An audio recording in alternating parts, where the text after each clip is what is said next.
CNC 19।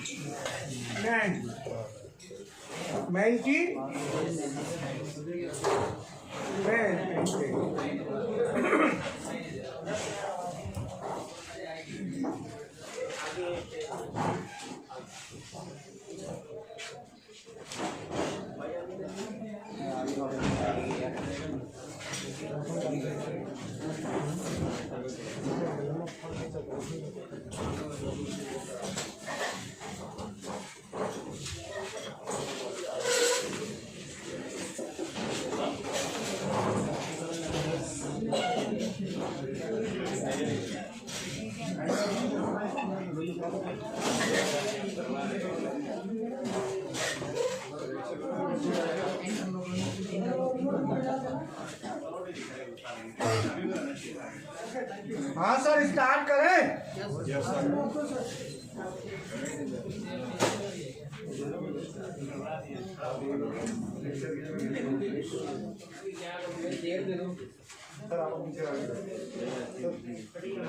अरे साहब कहाँ रह गए थे? इनको वो नंदू, इनको बिठवाओ सर को, थोड़ा जगह देखिए। आओ सर, यहाँ जगह पकड़ो। बनाते हैं सर, बनाते हैं। हाँ, एक चेयर लाओ, यहाँ जगह बनाओ। हाँ, यहाँ पे बिठा लो उनको सर, ठीक है।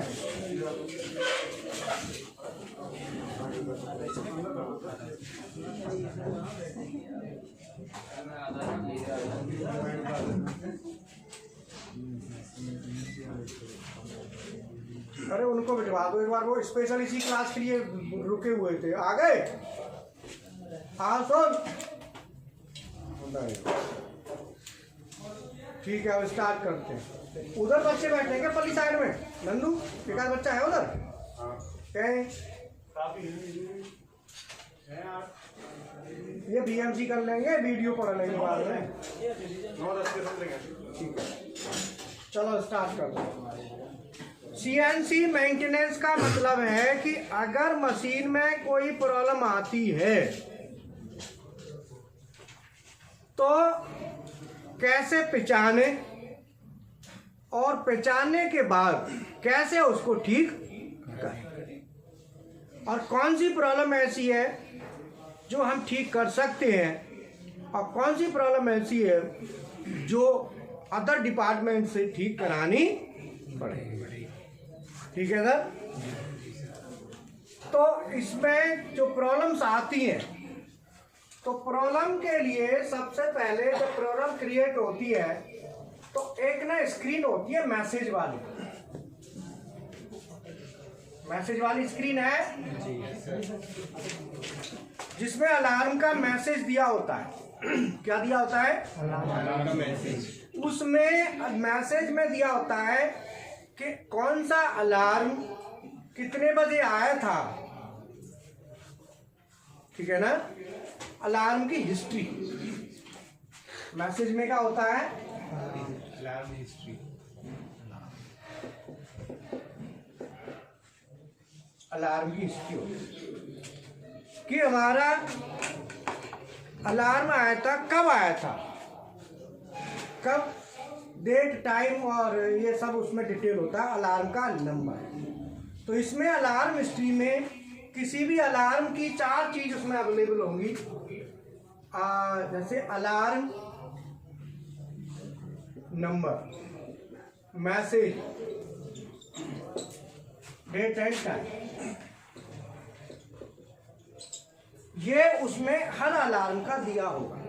जैसे मान लो 1002 मैसेज में लिखा है OLR ट्रेन, और डेट एंड टाइम जो भी टाइम और डेट पे आया हो। दूसरा अलार्म में मान लो 71 और ये data not found, data not found.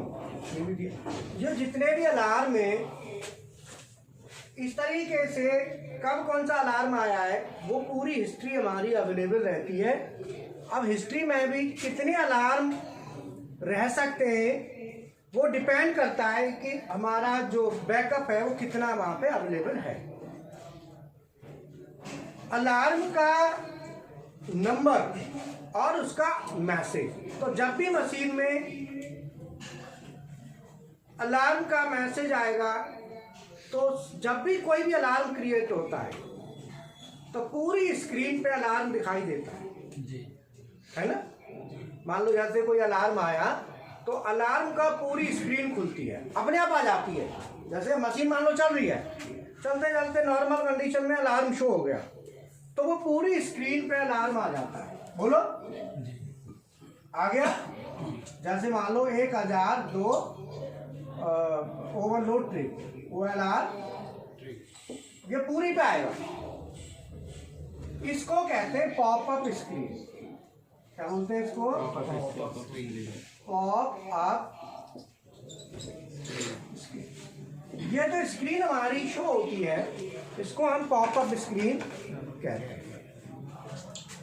अब अलार्म को, कोई भी अलार्म आता है उसको हम दूर कैसे करें, फॉल्ट फाइंडिंग का प्रोसीजर क्या है, तो उसको कहते हैं fault finding procedure. Fault finding procedure. जैसे मान लो हमारी मशीन में एक अलार्म आया कोई भी,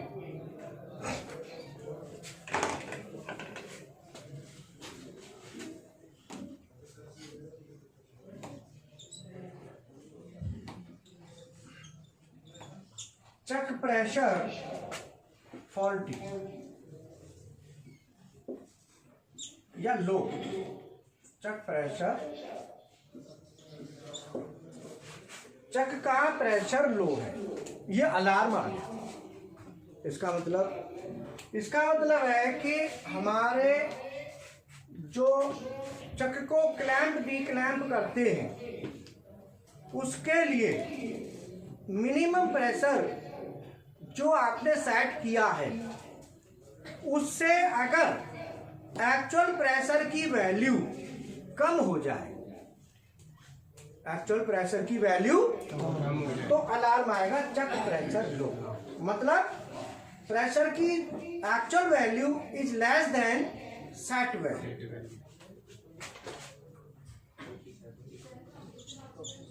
प्रेशर एक्चुअल वैल्यू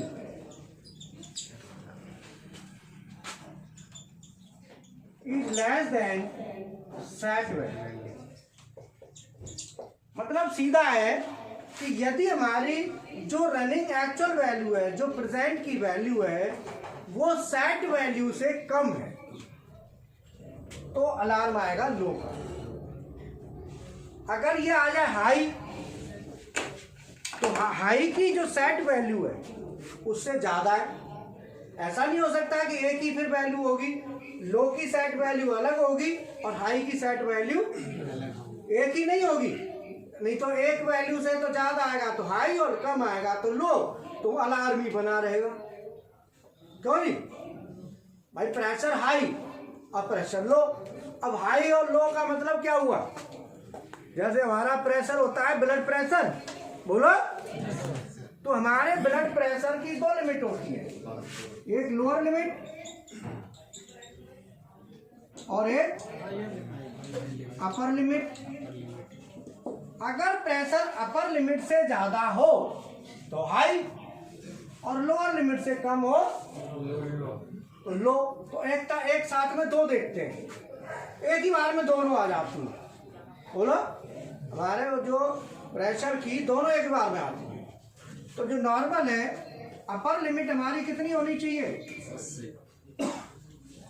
120 और लोअर लिमिट 80। अगर 80 से नीचे जाता है तो लो और 120 से ऊपर जाता है तो हाई।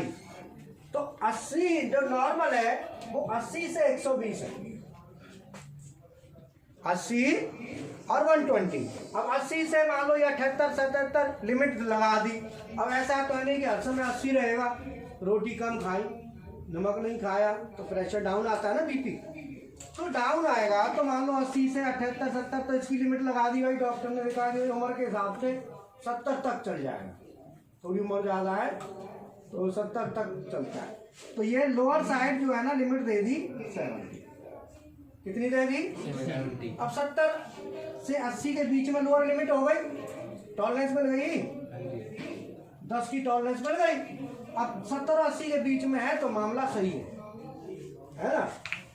और अगर ये 120 है तो 115 से 120 ले लो, 112 से 120 ले लो, तो ये भी ठीक है।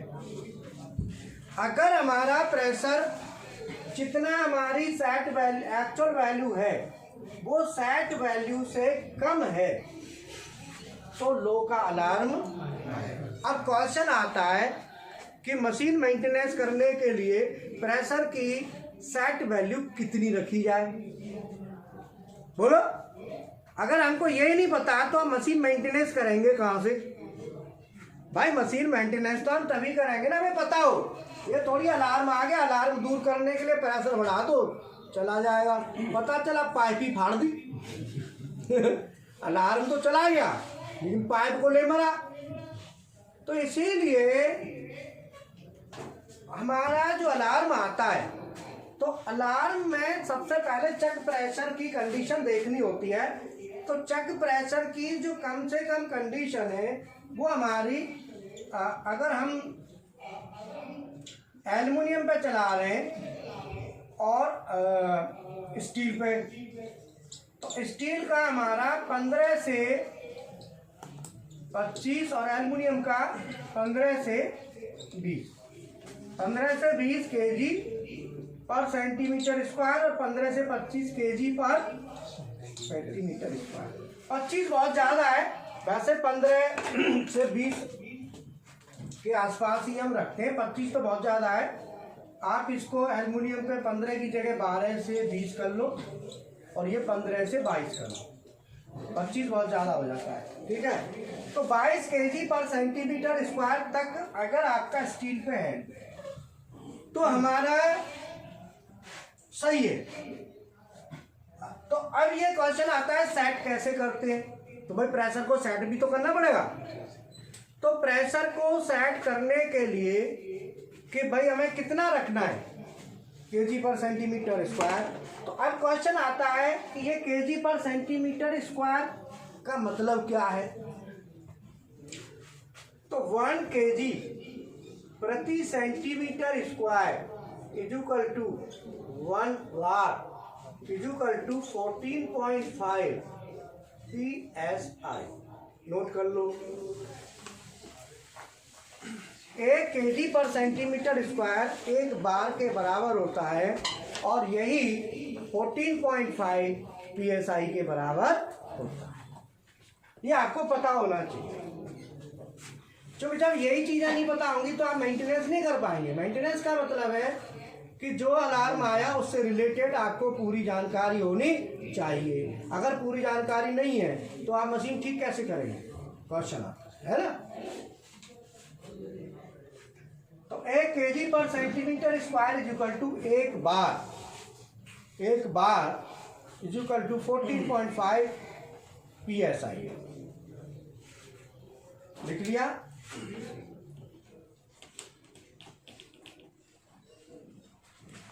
अब क्वेश्चन आता है कि ये बार और PSI कहाँ पे, क्या आपने देखा होगा मोटरसाइकिल के ट्यूब में हवा भरवाते हैं तो वहां पे कहते हैं 32 पाउंड।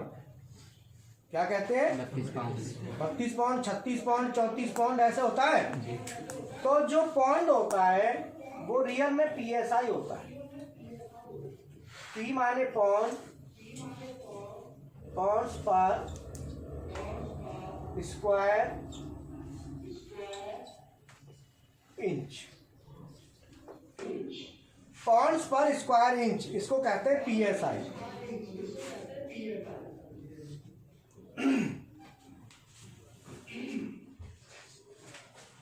तो किसी भी बाइक में, व्हीकल में आप हवा भरवाते हो वो भी पाउंड में जाती है, तो लेकिन उसका जो रियल यूनिट है वो है PSI G, प्रेशर पाउंड्स पर स्क्वायर इंच गेज। PSI भी हम उसको कहते हैं। अब क्वेश्चन आता है कि जो PSI है वो क्या है? PSI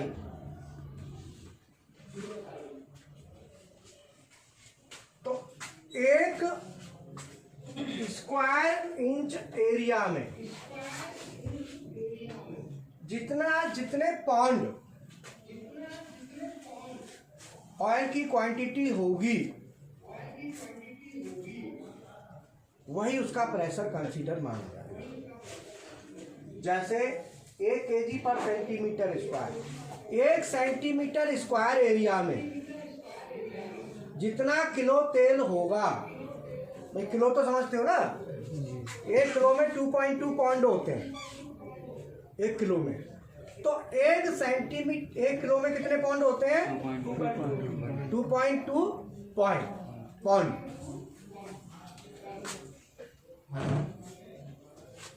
1 सेंटीमीटर स्क्वायर एरिया में जितने किलो तेल होगा उतना ही प्रेशर, उतने केजी पर सेंटीमीटर स्क्वायर कहलाएगा। तो पाइपलाइन तो बहुत बड़ी होती है, उस बड़ी पाइपलाइन के किसी भी 1 सेंटीमीटर स्क्वायर एरिया को ले लो, और सब सेंटीमीटर स्क्वायर एरिया तो सब बराबर होंगे, तो उसके लिए जो प्रेशर गेज लगाते हैं, तो प्रेशर गेज में डायफ्राम होता है, उसमें प्रेशर देखा जाता है। तो उससे क्या होता है, एक एरिया ले लेते हैं इतने सेंटीमीटर स्क्वायर, उतने को तेल दबाता है ना, उससे जो डिफ्लेक्शन आता है उसी से निकल के आता है कि कितना केजी बना है। तो उसमें डायफ्राम होता है और डायफ्राम में प्रेशर देके देखते हैं कितना डिस्प्लेसमेंट आ रहा है, तो वो प्रेशर गेज बनाया जाता है जो हमको बताता है। ठीक है, इसका मतलब है कि अगर हमारा चक प्रेशर लो हो रहा है तो अलार्म आएगा। चक प्रेशर लो हो रहा है तो हमें ये पता है कि हमारे पास एल्युमिनियम का पीस चल रहा है, तो हमें ये पता होना चाहिए कि हमारा चक प्रेशर लो है, तो चक प्रेशर लो की कंडीशन क्या है। क्वेश्चन आता है, अब मान लो चक का प्रेशर आपने देखा गेज में और वो आ रहा है 8, तो समझ लो वाकई में लो है। क्यों? क्योंकि चक प्रेशर को 8 आ रहा है तो कम है, लेकिन चक प्रेशर आ रहा है हमारा 15 और फिर भी अलार्म आ रहा है। इसका मतलब हमारी सेट वैल्यू को देखो, इस सेट वैल्यू मान लो 15 से नीचे आपने कर रखी है, 12 से 15 पे भी अलार्म आ रहा है, तो सेट वैल्यू 15 से ऊपर है, इसका मतलब बोलो। तो सेट वैल्यू को फिर हम क्या करेंगे, सेट करेंगे। हमने किसको देखा, रियल एक्चुअल को। जब भी आपका अलार्म आता है तो अलार्म आते ही आप किसको देखेंगे, एक्चुअल वैल्यू को देखो। भाई एक्चुअल वैल्यू कितनी आ रही है, माने कि एक्चुअल वैल्यू आ रही है 15, तो प्रेशर तो ठीक है, फिर अलार्म क्यों आ रहा है? तो उसमें फिर जाएंगे सेट वैल्यू। तो सेट वैल्यू के लिए अलार्म को, जो सेट वैल्यू के लिए क्या लगा होगा,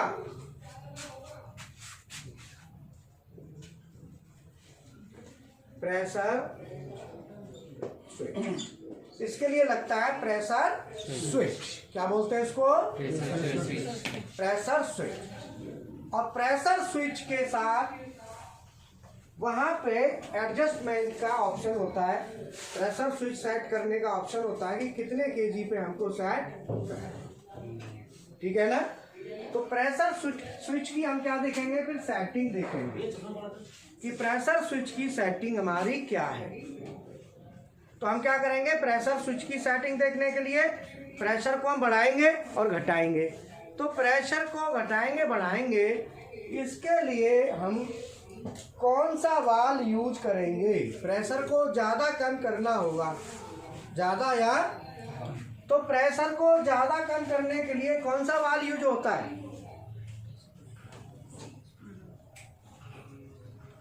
प्रेशर रिड्यूसिंग वाल। कौन सा होता है, नोट कर लो। अगर हमारी किसी भी लाइन के प्रेशर को कम करना है या ज़्यादा करना है तो हमको प्रेशर रिड्यूसिंग वाल से ही करना होगा। किससे हम करेंगे, प्रेशर रिड्यूसिंग वाल, प्रेशर को रिड्यूस करने वाला वाल। जब भी हमें लाइन में करना होगा तो प्रेशर रिड्यूसिंग वाल्व से हम प्रेशर को कम करेंगे। तो वहां पे कौन सा वाल्व होगा? Pressure reducing valve. तो चक का प्रेशर बढ़ाना घटाना के लिए हमारे पास ऑप्शन होता है, वो हम कौन से वाल्व से करते हैं? Pressure reducing valve. तो प्रेशर रिड्यूसिंग वाल्व से हम सेट कर लेंगे कि हमारा इतना केजी प्रेशर है कि नहीं है, ज़्यादा है तो कम कर लो और कम है तो बढ़ा लो। तो हमें प्रेशर को ज़्यादा कम करने के लिए हमारे पास कौन सा वाल्व हो गया? Pressure reducing valve. तो प्रेशर रिड्यूसिंग वाल्व हमने देख लिया। तो हम क्या करेंगे, जो मैकेनिकल वाले प्रोडक्शन वाले स्टूडेंट हैं वो तो हम गेज पे देख लेंगे कि इतना आ रहा है, और जो स्टूडेंट पीएलसी के बारे में जिनको नॉलेज है, मेंटेनेंस वाले, तो अभी मेंटेनेंस में देने की आपको जरूरत नहीं पड़ी ना, अभी तो खुद ही देखना है। बोलो भाई, इतना तो आप खुद देख रहे हैं। और हमेशा प्रेशर, चक का प्रेशर वहां पे रेंज दी होती है इतने से इतना, ये भी है मशीन पे आपको जरूर दिया होगा। टेलीस्टॉक प्रेशर, चक प्रेशर दिया होगा कि इतने से इतना तक रखना है, दिया होता है इंस्ट्रक्शंस। ऐसा नहीं है मेंटेनेंस वाला आके कोई स्पेशल जहाँ में जादू करके चला जाएगा, ऐसा कुछ नहीं है। वहाँ लिखा हुआ है, आप देखेंगे तो आपको भी दिखाई देगा, आपको भी दिखेगा, कोई दिक्कत नहीं। अरे ये वो क्या नाम है, जाहिद, सर को चाय, सर को दो पहले, नहीं तो अब और ले आना है, सर को दो। और कोई 30+ हो तो बता देना, 30+। इसको भी चाय दिलवाओ। अब पहले 40+ था, अब वो 30+ कर दिया। आदमी की उम्र कम हो गई, अब डाउन हो गई है। बोलो,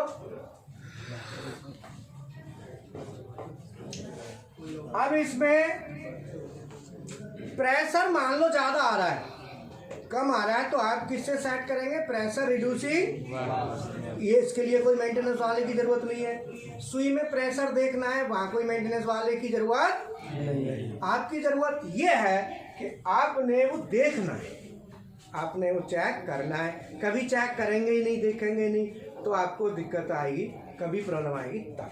जो पहले ही अपना देख के चलोगे तो दिक्कत नहीं आएगी। दूसरी बात, आप जो है ना प्रेशर जब हम चेक करेंगे, प्रेशर रिड्यूसिंग वाल्व से बढ़ा लिया, घटा लिया, लेकिन हमारा अलार्म, हमने रेंज देख ली कि इस रेंज में अलार्म नहीं आना चाहिए, फिर भी अलार्म आ रहा है। बोलो, इसका मतलब है फिर हम देखेंगे कि भाई अलार्म आ क्यों रहा है। यार हमारा प्रेशर की वैल्यू तो ठीक है। बोलो, जब डॉक्टर के पास पेशेंट जाता है तो डॉक्टर सबसे पहले क्या देखता है? सबसे पहले देखता है कि इसके नॉर्मल पैरामीटर क्या है। बोलो, अब मान लो एक पेशेंट है, किसी डॉक्टर के पास रेगुलर जाता है, तो उसको पता है कि इसका बीपी कहाँ से कहाँ रहता है, और जब वो जैसे ही डॉक्टर के पास जाएगा तुरंत लक्षण पता चल जाएंगे कि इसकी कंडीशन ये है, तुरंत समझ जाएगा क्योंकि उसका डाटा उसके पास है। और जब आदमी को क्रिटिकल प्रॉब्लम आती है तो क्या करते हैं हम लोग? हॉस्पिटलों में इसमें नहीं, उसमें ले जा, बा में ले जा, झट भाग रायता फैला देते हैं। सबसे पहले उसके पास जाना चाहिए जिसकी नॉलेज में पूरा मामला है। बोलो, आप ना मेंटेनेंस डिपार्टमेंट है, मान लो मेंटेनेंस डिपार्टमेंट का आदमी काम करता है, उसे पता है इस मशीन के लक्षण क्या है। मशीन में कुछ प्रॉब्लम हर मशीन में ऐसी होती हैं जो रेगुलर आती हैं, जो दूसरी में नहीं आती। बोलो, हर मशीन के कुछ ऐसी प्रॉब्लम्स होती हैं जो ज़्यादा आती हैं जबकि दूसरे में नहीं आएंगी। तो जो रेगुलर उसको अटेंड करता है उसे पता रहता है कि इसमें मेन प्रॉब्लम क्या आती है, जाके तुरंत ठीक कर देता है, और वो वहीं से बैठे भी बता देगा ये कर लेना। बोलो, ऐसे ही हमारी बॉडी है, हमारा भी मेंटेनेंस कौन करता है? डॉक्टर करते हैं। तो हमारी बॉडी का अगर हम बार बार जो प्रॉब्लम आती है और डॉक्टर को दिखाते हैं, तो हमारा फर्ज बनता है सबसे पहले, कभी भी क्रिटिकल प्रॉब्लम भी आए पहले उसे जरूर दिखाएं कि भाई क्या दिक्कत, क्योंकि वो आगे उसके लक्षणों को देखेगा क्या कंडीशन है। अगर वो कंडीशन नहीं देखता कहीं, फिर हम दूसरी जगह जाते हैं, तो फिर हमारे लिए कौन साथ देता है? हमारा वो जो पहले वाली हिस्ट्री कार्ड। बोलो, पहले वाला हिस्ट्री कार्ड, कब कितना रहा, क्या रहा, कैसे रहा, उसको डॉक्टर क्या वाच करता है। फिर कि यार इसकी कंडीशन कहाँ पे क्या है, तेल खराब है, इसका क्या प्रॉब्लम है, गाढ़ा तेल है, पतला तेल है, खून कैसा, मतलब जो भी है।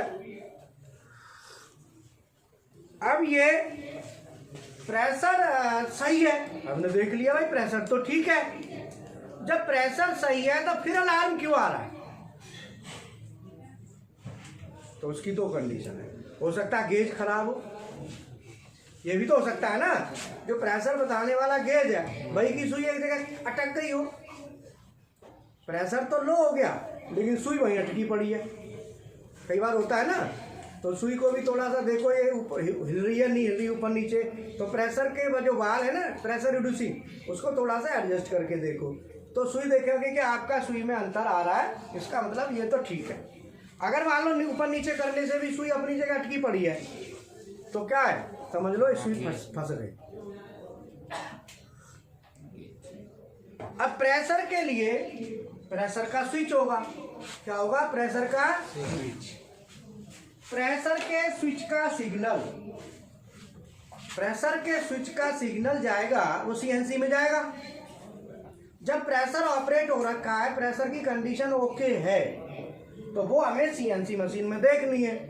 तो सीएनसी मशीन में प्रेशर की कंडीशन देखेंगे तो सबसे पहले ये प्रेशर की जो कंडीशन है, ये कंडीशन हम किस सेक्शन में देखेंगे। तो हमें सबसे पहले ये जानना होगा कि प्रेशर स्विच है, इस प्रेशर स्विच का जो सिग्नल है वो किस टाइप का है और ये कहां पे मिलेगा। तो ये प्रेशर स्विच हमारा डिजिटल इनपुट की कैटेगरी में आता है। इसमें ये डिजिटल इनपुट की कैटेगरी में आएगा, इसमें आएगा, जो स्विच होते हैं वो डिजिटल इनपुट की कैटेगरी में आएंगे। और डिजिटल इनपुट की कैटेगरी में आएगा। डिजिटल इनपुट को देखने के लिए हमको क्या चाहिए, ये कहाँ जाएगा, ये जाएगा हमारा पीएलसी में। तो हमें ये देखना होगा पीएमसी, भानु की बात कर रहा हूं, डायग्नोस, किसमें हम देखेंगे इसको, पीएमसी डायग्नोसिस। जैसे कोई बुखार आता है तो बुखार को कहाँ देखते हैं, डायग्नोसिस लैब में देते हैं ना, कि भाई कौन सा बुखार है। तो डायग्नोस करने का मतलब है पीएमसी डायग्नोसिस होती है। अगर मान लो प्रेशर स्विच का एड्रेस है X8.0, तो यहाँ पे X8.0 जो है इक्वल टू 1 होना चाहिए, जबकि 1 ना होके वो क्या है 0, तो 0 रहेगा, इसका मतलब ये हाई हो ही नहीं रहा, हाई। तो सबसे पहले हम क्या करेंगे, इसको डायग्नोसिस में चेक कर लेंगे कि हाई हो रहा है कि नहीं हो रहा। तो हम इसकी ड्राइंग स्टडी करेंगे, उस ड्राइंग में देखेंगे कि इसका सिग्नल कहाँ पहुँच रहा है कि नहीं पहुँच रहा है। तो यहाँ पे मेंटेनेंस वाले का काम स्टार्ट हो जाता है। लेकिन हमारा प्रोडक्शन वाले का काम कहाँ तक था, प्रेशर को चेक करना। उसे इतना तो पता हो प्रेशर होता क्या है, प्रेशर की यूनिट क्या है, कितना रहना चाहिए, ये आइडिया भी कुछ भी नहीं है। तो वो तुरंत कहेगा अलार्म आ रहा है, फटाफट जाएगा, अलार्म आ रहा, मशीन बंद करके बैठ जाएगा। बोलो, तो कुछ आइडिया वो दे देगा। तो जब इतने आइडिया वो दे देगा तो बाकी का जो है ना रिमेनिंग पार्ट, जो बाकी का पार्ट है उसको मेंटेनेंस वाला इजीली समझ जाएगा और सपोर्ट कर देगा।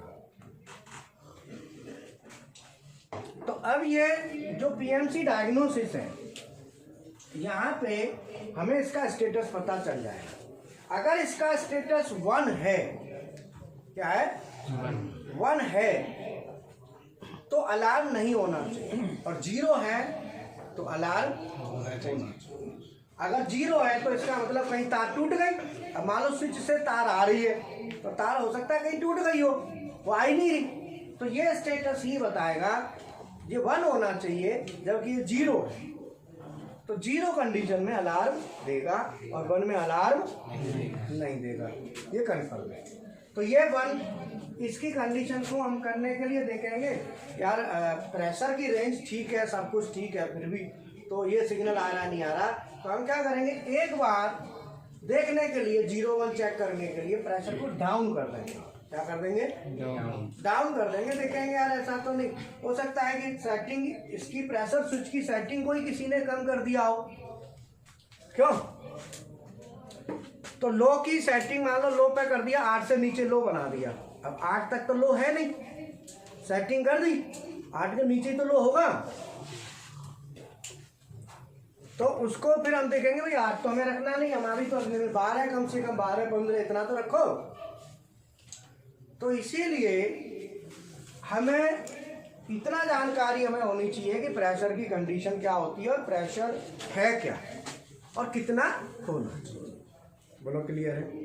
तो चेक प्रेशर का अगर ये आता है अलार्म लो का, तो हम इस तरीके से इसको चेक करें।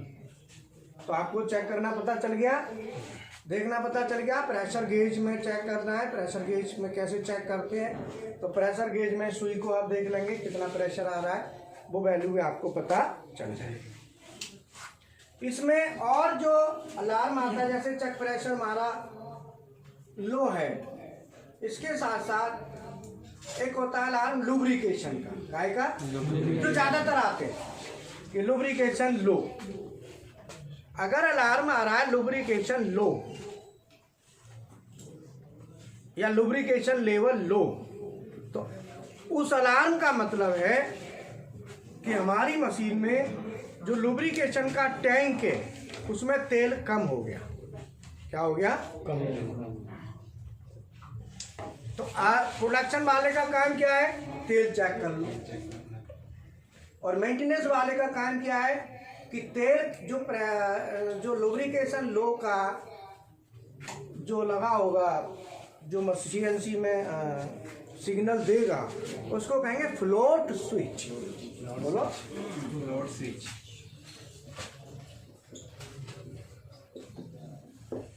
क्या होगा? Float switch. Float switch level low अगर होता है उसके लिए फ्लोट स्विच लगाया जाता है। फ्लोट माने तैरने वाला।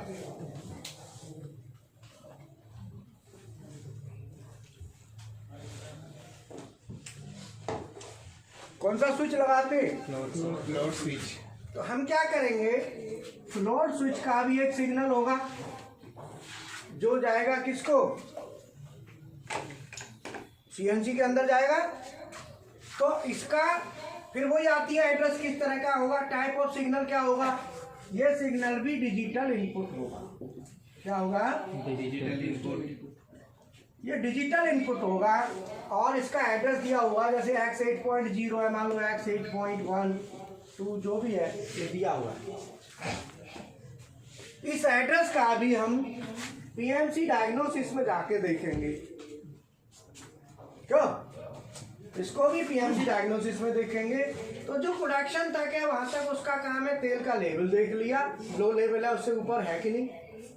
और जो मेंटेनेंस वाले का काम है उसने देखना है कि फ्लोट स्विच पे जो सप्लाई आ रही है वो सप्लाई वापस वहां सिस्टम पे जा रही है कि नहीं जा रही, जहाँ एड्रेस है उस एड्रेस पे पहुंच रही है कि नहीं। अगर नहीं पहुंच रही है तो कहीं तार टूटी हुई है, तो वो उसमें डायग्नोसिस में देखेंगे 0-1 की कंडीशन। अगर कंडीशन 0 है तो इसका मतलब सिग्नल पहुंच ही नहीं रहा। 1 है तो सिग्नल पहुंच रहा है। तो सिग्नल को देख लिया जाता है कि 0-1 से पता चल जाता है। फिर वायरिंग को ड्राइंग के हिसाब से ट्रेस करा जाता है कि तार कहाँ से कटी। भाई कहीं ना कहीं से तो तार कटी होगी, टूटी होगी, कटी होगी या खुली होगी, लूज हुई होगी, कहीं से तो हुई होगी। तो उस वायरिंग को पर्टिकुलर आपने देखना है। अब उस वायरिंग को देखने के लिए आपको क्या चाहिए? ड्राइंग। बोलो क्या चाहिए? ड्राइंग चाहिए और ड्राइंग पढ़ना आना आपको चाहिए। अब ड्राइंग पढ़ना नहीं आता, देखना नहीं आता खाली, तो फिर कैसे देखोगे? इसलिए ड्राइंग को समझना और पढ़ना आपको आना चाहिए। और ड्राइंग वाली जो क्लास चल रही है 6:30 शायद पीएलसी वालों की, एडवांस लेटर के नाम से जो चल रही है अभी, सीएनसी का ही चल रहा है ड्राइंग का, उसमें शायद यही है। आज की क्लास 6:30 चलेगी शायद पीएलसी वालों की, ठीक है ना। तो उसमें हम बताएंगे कि ड्राइंग कैसे स्टडी करते हैं। तो अभी तो हम ये बता रहे हैं उसमें ड्राइंग स्टडी करना होता है।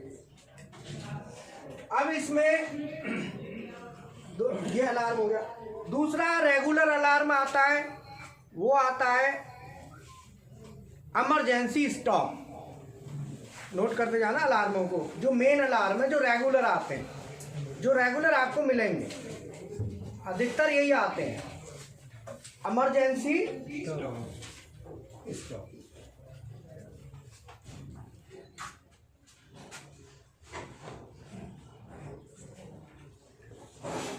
इमरजेंसी स्टॉप अलार्म मशीन में कब आता है? या तो इमरजेंसी बटन को दबा दो, या एक्स एक्सिस और जेड एक्सिस के ओवर ट्रेवल के जो लिमिट स्विच है, क्या है, अगर एक्स और जेड एक्सिस में से कोई भी एक्सिस ओवर ट्रेवल में चली गई, उसने हार्ड लिमिट को, लिमिट स्विच को, हार्डवेयर लिमिट स्विच को दबा दिया है, तो अलार्म आए। मतलब ज्यादा ही ओवर ट्रेवल हो गई। एक तो सॉफ्ट लिमिट होती है और एक होती है हार्ड लिमिट। मतलब सॉफ्ट लिमिट को पार करके हार्ड लिमिट पर चली गई मशीन, तो ये अलार्म आएगा। सॉफ्ट लिमिट दी जाती है पहले, फिर दी जाती है हार्ड लिमिट। तो मैं आपको जो बताने जा रहा हूं कि जब कोई भी मशीन का मेंटेनेंस आप करेंगे तो उस मशीन के फंक्शंस का आपको पता ही नहीं होगा, तो मेंटेनेंस क्या झुंझुना करेंगे? बोलो, कहां से कर लोगे? मेंटेनेंस कुछ नहीं कर पाओगे जब तक आपको उसका नॉलेज नहीं है। इसलिए एक स्टूडेंट हमारे पास बैठा था, वो स्टूडेंट है, क्या नाम है, मान सिंह गाय। अब वो पैंट शॉप के लिए आए थे ना, तो मैंने उनको एक ही चीज कही थी कि मुझे पैंट शॉप का डिटेल चाहिए, तभी आपको उसमें मैं आपकी मदद करूंगा। बोलो, अब पैंट शॉप की क्या कंडीशंस होती है, मान लो मुझे ही खुद नहीं पता हो तो पहले तो मुझे जानकारी चाहिए ना पैंट शॉप की क्या है। तो अब मैं अभी क्या बता रहा हूँ, इमरजेंसी, हाँ, तो ये लो, ये मशीन की होम पोजीशन है। ये क्या है मशीन की? 1 2 3 4 5 6 7 8। 1 2 3 4, ये टरेट है। अब ये टरेट हमारा खड़ा है जहां पे ये मशीन की होम पोजीशन है। इसकी यहां पे और यहां पे ये Z प्लस और ये Z, ऊपर X, नीचे X। हमने क्या है कि ये जो लिमिट है यहां से यहां तक की, ये मान लो हमने 4 mm ले ली। प्लस लिमिट कितनी है मशीन में हमारी में? आप मशीन को होम पोजीशन से प्लस की तरफ 4 mm तक जाओगे, 4 mm जाते ही अलार्म आ जाता है। जैसे ही आ जाओगे 4 mm के बाद आपको अलार्म मिल जाएगा और उस पर आ जाएगा Z ओवर ट्रेवल प्लस। तो ये लिमिट कहलाती है सॉफ्ट लिमिट। कौन सी?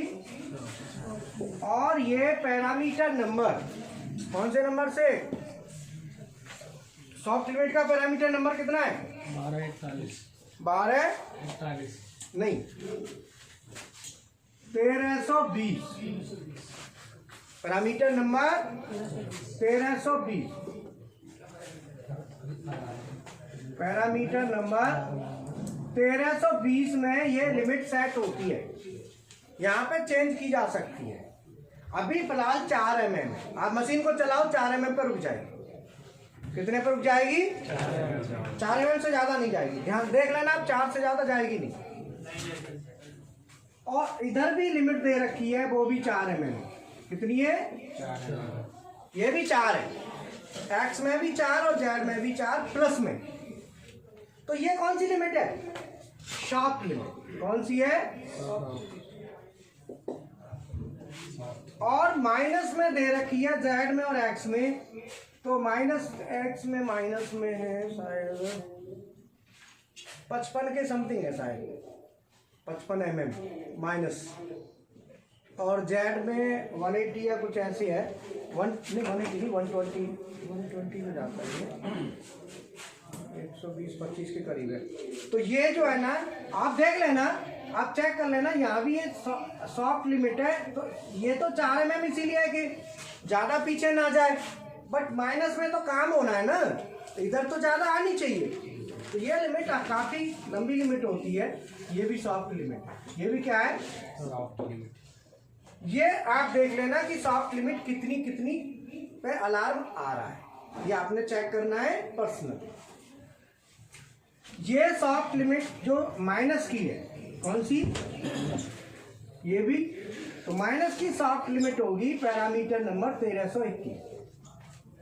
पैरामीटर नंबर 1321 और ये भी 1321 और 1320 प्लस की सॉफ्ट लिमिट और 1321 में माइनस की सॉफ्ट लिमिट आपको मिलेगी। दोनों मिल गई। आप मशीन को ट्रैवल करा के देखना तो आपको मिल जाएगी। जब मशीन को आप ट्रैवल कराओगे तो आपको लिमिट मिलेगी, अलार्म आ जाएगा अपने आप। जो सीएनसी मेंटेनेंस ना, हम लोग जाके देख सकते हैं लिमिट को, ओवर ट्रैवल लिमिट को, ठीक है ना। अब ये लिमिट हमारी प्लस की भी और माइनस की भी हो गई। ये तो क्या की है? सॉफ्ट की। एक होती है हार्ड लिमिट। कौन सी? Hard limit. इस लिमिट में जो अलार्म आता है वो आता है 500। अलार्म नंबर 500 की सीरीज। 500 की सीरीज का मतलब 501, 502, 503, 504 इस तरीके का अलार्म होगा। कैसा होगा? 500 की सीरीज का। अगर अलार्म, ये तो अलार्म आया तो समझ लो ओवर ट्रैवल अलार्म है। कौन सा?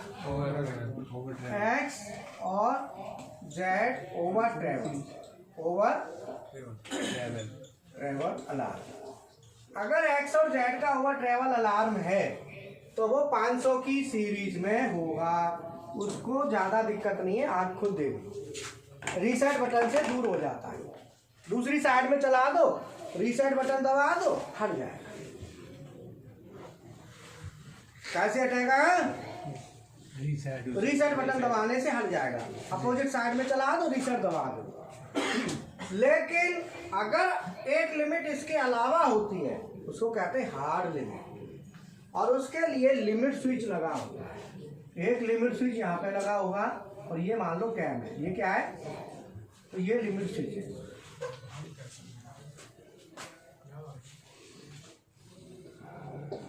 लिमिट, एक लिमिट स्विच इससे ऊपर यहाँ पे लगा होगा, ये मान लो कैम है, इससे ऑपरेट होगी।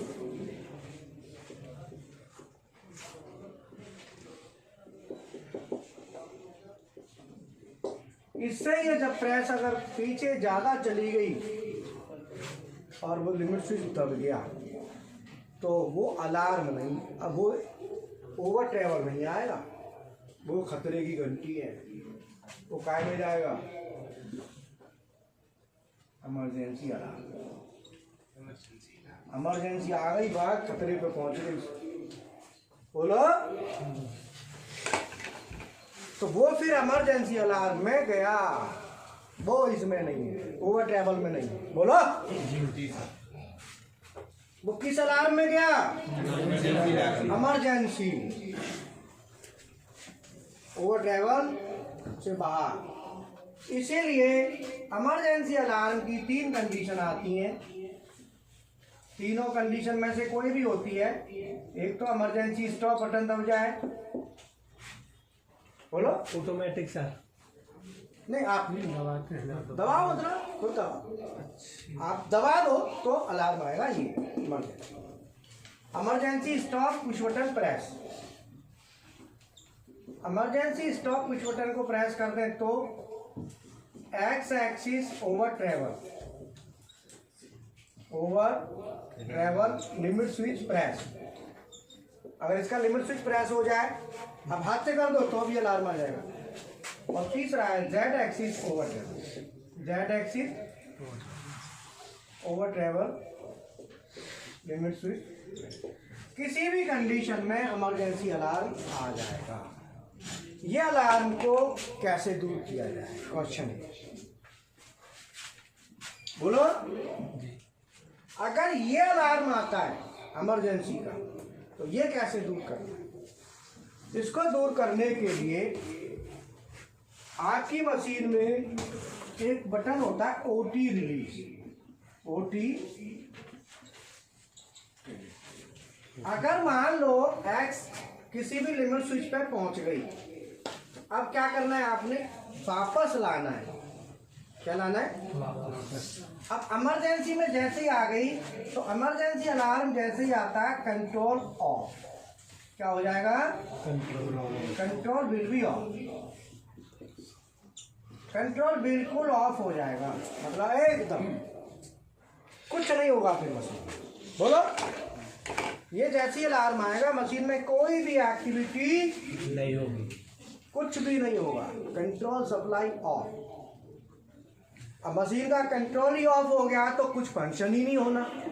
बोलो जी सर। जब कंट्रोल ऑफ हो गया कोई फंक्शन होगा ही नहीं, तो उस समय क्या करना है? उस समय एक बटन होता है, इमरजेंसी को रिलीज करके देखो, इमरजेंसी को रिलीज करके देखो, रीसेट बटन दबाओ तो जा रहा है कि नहीं जा रहा? मान लो जा रहा है तो इमरजेंसी बटन से था, कोई बात नहीं। इमरजेंसी के बाद भी आ रहा है तो फिर आपको देखना पड़ेगा पीछे जाके कि मशीन में कौन सा लिमिट स्विच दबा हुआ है। पहले ऐसा नहीं है हेक्सोमीटर है, देख लो पहले कि कौन सा लिमिट, कौन सी एक्सिस ओवर ट्रेवल में जा चुकी है। बात ये भी नहीं पता चलेगा कौन सी गई, क्योंकि तीनों सीरीज में अलग अलग सिग्नल होता तो ये भी है।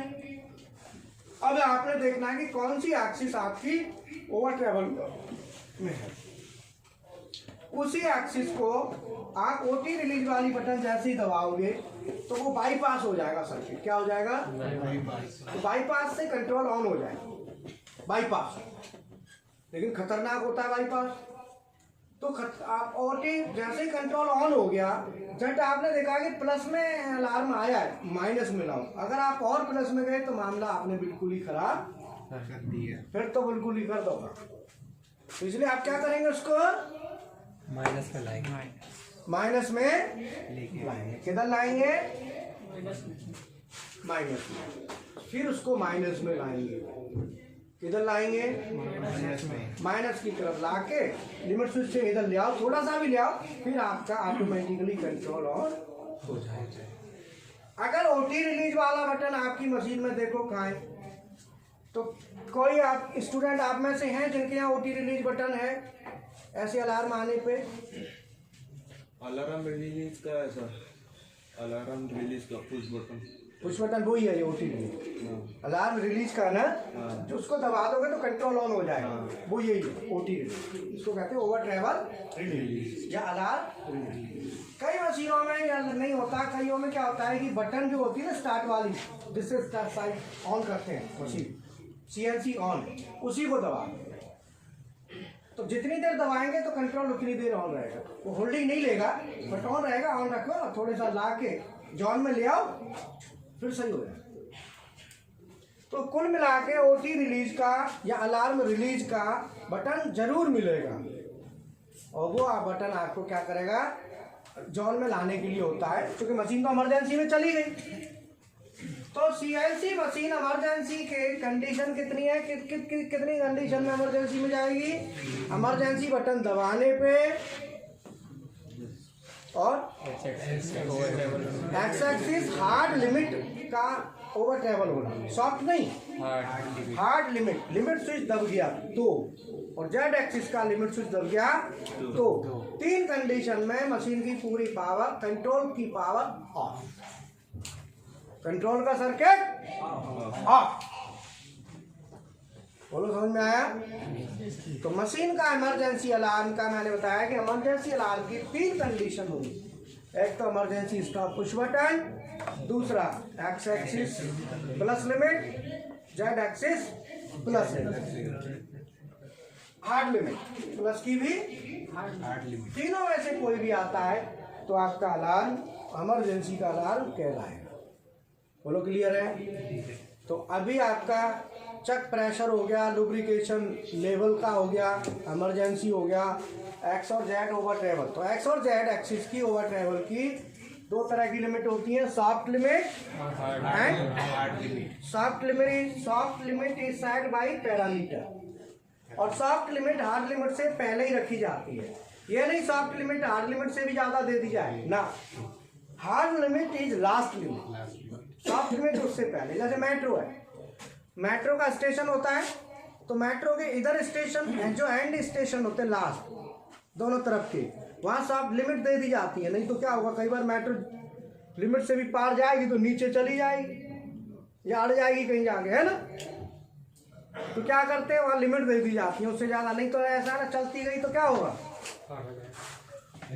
ओवर चली गई ना, ओवर जा तो वहाँ पे भी सेटिंग रहती है, अलार्म रहते हैं, लिमिट एंड लिमिट्स होती हैं। अब वहाँ दी होंगी उन्होंने सेंसर लगा के, कुछ अच्छी व्यवस्था करी होगी ना। एक सेंसर फैला जाए तो इसीलिए पूरा व्यवस्था रखी जाती है कि ऐसा ना हो मेट्रो आई धूम धड़ाक और तोड़ फोड़ चालू लिमिट पार, तो क्या होता है, इसीलिए सब व्यवस्थाएं उसमें होती हैं। हमने यहाँ पे क्या व्यवस्थाएं दी है, दो, सॉफ्ट लिमिट, हार्ड लिमिट, ये जरूरी होता है। तो ये हमारा एक्स एक्सिस जेड एक्सिस का जब मूवमेंट कराते हैं तो आप सबसे पहला प्रैक्टिकल हैंडल मोड में चलाते हो ना, तो प्लस अलार्म आते रहते हैं, जेड प्लस एक्स प्लस, और ये सब क्या है, ये 500 की सीरीज का अलार्म आता है, और ये सॉफ्ट लिमिट के अलार्म। हार्ड का तो सीधा इमरजेंसी में चला जाए, हार्ड का अलार्म है तो सीधा इमरजेंसी में गया, उसको खतरनाक होता है। समझ आया ना। तो ये हमारा अलार्म हो गया। अब इसमें लुब्रिकेशन का लेवल लो का था, एक लुब्रिकेशन का प्रेशर का और आता है, क्या आता है, लुब्रिकेशन का प्रेशर जैसे 2 से 3 kg रहना चाहिए। अगर वो प्रेशर उतना नहीं रहता है तो भी अलार्म आएगा। तो लुब्रिकेशन का प्रेशर अगर नहीं बन पा रहा है तो उसका क्या कारण है, तो तेल है और फिर भी अलार्म आ रहा है, लुब्रिकेशन प्रेशर लो। तो लुब्रिकेशन प्रेशर सबसे पहले तो हमें पता होना चाहिए कितना रहना चाहिए, 2 से 3 PSI kg या बार, 2 to 3 बार होना चाहिए। हाँ जी बोलो, लंच बॉक्स।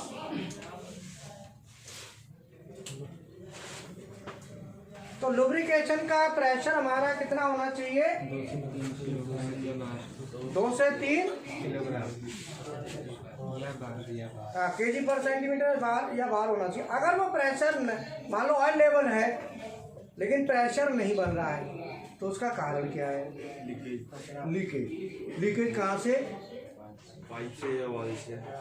लीकेज होता है कि जब हमारे जहाँ पे एक्सिस होते हैं वहाँ पे कार्टेज लगी होती है, मीटरिंग कार्टेज बोलते हैं उनको, क्या बोलते हैं, मीटरिंग। उनका क्या काम है, मीटरिंग कार्टेज का काम क्या है, मीटरिंग कार्टेज जो लगी होती है, मीटरिंग कार्टेज में जब भी प्रेशर आता है वो 2-3 बूंद आगे निकाल देती है, बस फिर नहीं निकालती। प्रेशर बेशक बना रहे लेकिन निकालेगी नहीं।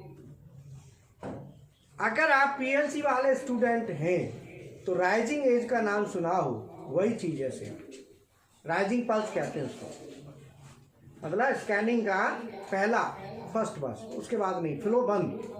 ऐसे ही मीटरिंग कार्टेज होती हैं, वो जैसे ही प्रेशर की लाइन, प्रेशर आता है पंप का, प्रेशर आते ही 2-3 ड्रॉप निकाल देंगे, वो भी सीसी में होता है, वो ml में, इतने ml, 15 ml, 20 ml, 25 ml, इतना ऑयल निकालती है बस। अगर वो लीक कर जाए कार्टेज तो उसमें फिर तेल जाता ही रहता है, और तेल जाता रहेगा तो प्रेशर बनेगा नहीं, और तेल मशीन खाएगी भी ज़्यादा। कार्टेज में ऐसे तेल निकलता रहेगा ना, तो कार्टेज में से क्या होगा, तेल निकलता रहेगा तो स्लाइडों में नीचे चला जाता है, तेल देखा होगा ना, फैला रहता है। तो अगर ऑयल आपका लुब्रिकेशन ऑयल लीकेज बढ़ गया, तेल की कंजप्शन बढ़ गई, तो समझ लो मीटरिंग कार्टेज कोई न कोई लीक कर गई। तो मीटरिंग कार्टेज, तो इसका एक वीडियो हमने यूट्यूब पर भी डाला है कि CNC मशीन में लुब्रिकेशन को कैसे कंट्रोल किया जाए, लुब्रिकेशन कंजप्शन को कैसे कंट्रोल किया जाए, तो उसमें कार्टेज का पूरा बना के दिया हुआ वीडियो लुब्रिकेशन का। तो आपको एटलीस्ट इतना अगर आपको आता है कार्टेज का थोड़ा बहुत भी, शकल सूरत भी देख लोगे ना, तो भी दूसरा कहेगा यार नॉलेज है, बोलो। लुब्रिकेशन की कंजप्शन बढ़ रही है, घट रही है। मैंने कहा तो आइडिया हो, यही मेंटेनेंस है। और मेंटेनेंस क्या है? मेंटेनेंस माने मेंटेन करना, है ना। तो जो कार्टेज आती हैं, मीटरिंग कार्टेज कहते हैं, वो क्या करती हैं, जैसे ही प्रेशर आता है, पंप लुब्रिकेशन का पंप प्रेशर देता है, तो प्रेशर देती ही 2-3 ड्रॉप निकालती है बस, उसके बाद रोक देगी। प्रेशर बना हुआ है लेकिन रोक देगी। तो लुब्रिकेशन का पंप हम चलाते हैं तो आधे घंटे बाद थोड़ी देर के लिए चला देते हैं, तो उसमें टाइमर लगता है। तो लुब्रिकेशन पंप का ऑन टाइम जैसे 5 सेकंड ऑन कर दिया, आधा घंटा बंद। लेकिन वो 5 सेकंड तक पंप तो चलेगा, लेकिन कार्टेज क्या है, 2-3 ड्रॉप निकाल के बस, उसके बाद में चाहे 5 सेकंड चलो, चाहे अब आप कहोगे सर 5 सेकंड चलो या 10 चलो, कार्टेज ने तो निकाल दिया। लेकिन 5 सेकंड से 10 सेकंड अगर टाइम बढ़ा देते हो तो वैसे दिक्कत नहीं है, लेकिन कार्टेज कोई लीक कर गई तो 10 सेकंड तक लीक करती रहेगी। बोलो। जो कार्टेज ठीक है, वो कार्टेज तो 2-3 ड्रॉप निकाल के रोक देगी, लेकिन जो लीक है वो तो तेल निकालती रहेगी, तो टैंक का तेल क्या हो जाएगा, हो जाएगा ना। इसलिए मीटरिंग कार्टेज के बारे में जानकारी आपको चाहिए तो इस मशीन में भी लगी हुई है कार्टेज, और आप ना यूट्यूब पे ही वीडियो देख लेना। उसमें क्या वीडियो क्या कैसे सर्च करोगे, CNC में लुब्रिकेशन ऑयल की कंजप्शन को कैसे कम किया जाए, अब डालो एक बार यूट्यूब पे, कोई भी एक डाल के देख लो, अभी आ जाएगा। उसमें कार्टेज, मीटरिंग कार्टेज का पूरा डिटेल है यूट्यूब पर। ये देखो जरा, CNC मशीन में मुझे बोल दो ना पूरा, मजा टाइप करने में। CNC मशीन में लुब्रिकेशन ऑयल की कंजप्शन को कैसे कम किया जाए। तुम स्पीकर ऑन कर दो, मैं बोल दूँ। आ गया ना, देखो इसमें पूरा कार्टेज का दिया हुआ है। कैसे किया?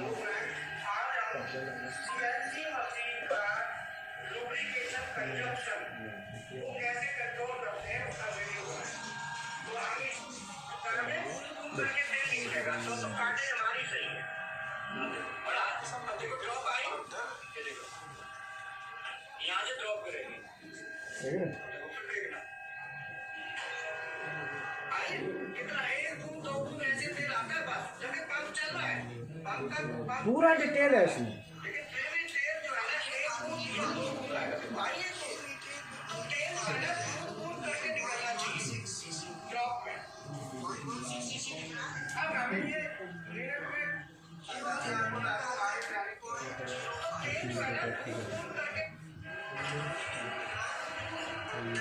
देख रहे हो, लीक है कार्टेज, हो रहा ना लीक,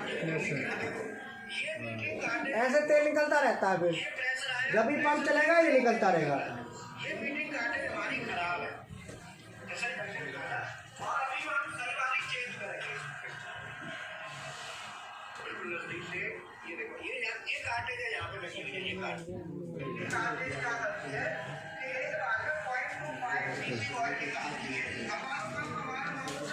समझ में आ गया ना।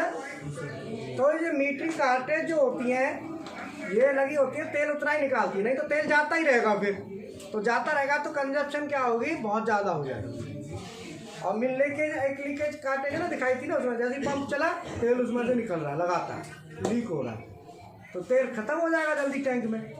तो ये हमारा लुब्रिकेशन का pressure switch, lubrication pressure switch क्या करेगा, फिर काम ही नहीं कर पाएगा। जो तेल लीक हो रहा है तो प्रेशर बिल्डअप नहीं होगा ना, तेल प्रेशर डाउन हो जाएगा, तेल की कंजप्शन बढ़ जाएगी। तो मैंने आज आपको बताया लुब्रिकेशन का। तो लुब्रिकेशन का जो टैंक होता है CNC मशीन में, वो ऑलमोस्ट 3 लीटर का होता जाता है, ज़्यादा 3 लीटर का, छोटा सा होता है, 3 लीटर तक का टैंक रहता है उसमें, 3 का कहीं 4 का, तो छोटा ही टैंक होता है, 2.5 लीटर 3 लीटर के करीब रहता है। उसमें 2 सेफ्टी लगी होती हैं, एक लुब्रिकेशन लेवल की, लुब्रिकेशन लेवल कम ना हो जाए, और एक लुब्रिकेशन प्रेशर की, कि प्रेशर कम ना हो जाए। 2 उसमें अलार्म मिलते हैं लुब्रिकेशन। और ओवर टेबल का मैंने बता दिया, एक्स एक्सिस जेड एक्सिस का ओवर ट्रैवल होगा तो उससे हमें कौन सा अलार्म मिलेगा। तो इस तरीके से आज हम इतना ही रखते हैं, तो ज़्यादा हो जाएगा, है ना। नेक्स्ट फिर आप लेंगे। तो ये बताओ समझ में आया कुछ? बाकी इसको आप देखना। टाइम क्या होगा? ठीक है, चलो okay, thank you. Sir lubrication lubrication का तो ये है ना 68 है, वो भी डल जाता है, 40 60 आ जाता है। हाइड्रोलिक ऑयल का हाँ ऑर्डर का 68, सेम ही है क्या दोनों? हाँ 68 लुब्रिकेशन में भी चल जाता है।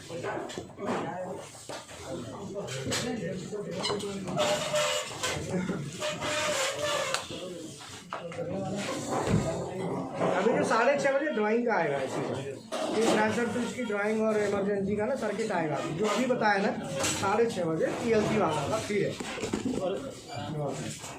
बंद कर दो क्लोज कर दो।